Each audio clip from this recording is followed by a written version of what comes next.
ఇలాంటి రోజు అసలు అనుకోలేదు మేమంతా. జస్ట్ ఒక నెల క్రితమే వాళ్ళిద్దరికి మ్యారేజ్ అయింది. ఇద్దరు ఇష్టపడి పెళ్లి చేసుకున్నారు. అసలు గత 5 రోజుల నుంచి వాడు మిస్ అయ్యి 17వ తారీఖు రోజు వాడు మిస్ అయిపోయినాడు. పోయి మేమంతా పోలీస్ కంప్లైంట్ ఇచ్చినాం వాళ్ళని.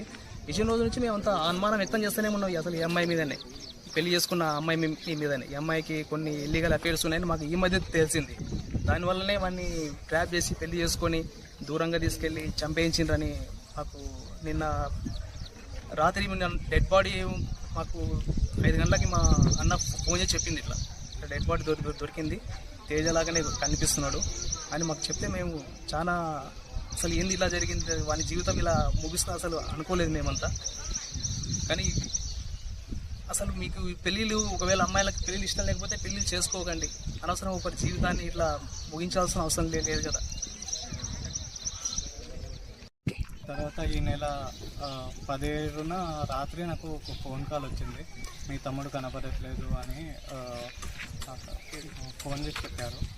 తర్వాత తమ్ముడు కనబడట్లేదు అంటే అతను బయటకు వెళ్ళినా కూడా స్విచ్ ఆఫ్ అయినా మళ్ళీ రోజు ఉదయమో లేకపోతే వస్తాడని అనుకున్నాము. కాకపోతే మ్యారేజ్ అయిన అమ్మాయికి కూడా చెప్పలేదని తెలిసింది.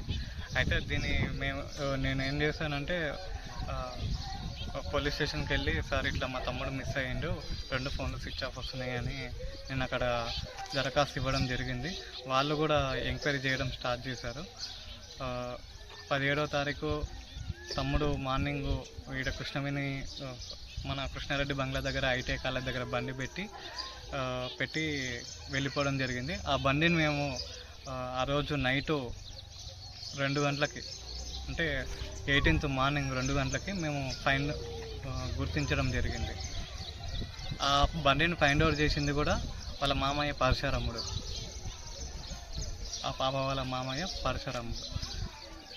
తర్వాత ఆ బండి అక్కడ ఉన్న తర్వాత నేను అదే తీసుకెళ్ళి నేను పోలీస్ స్టేషన్లో ఇన్ఫామ్ చేశాను.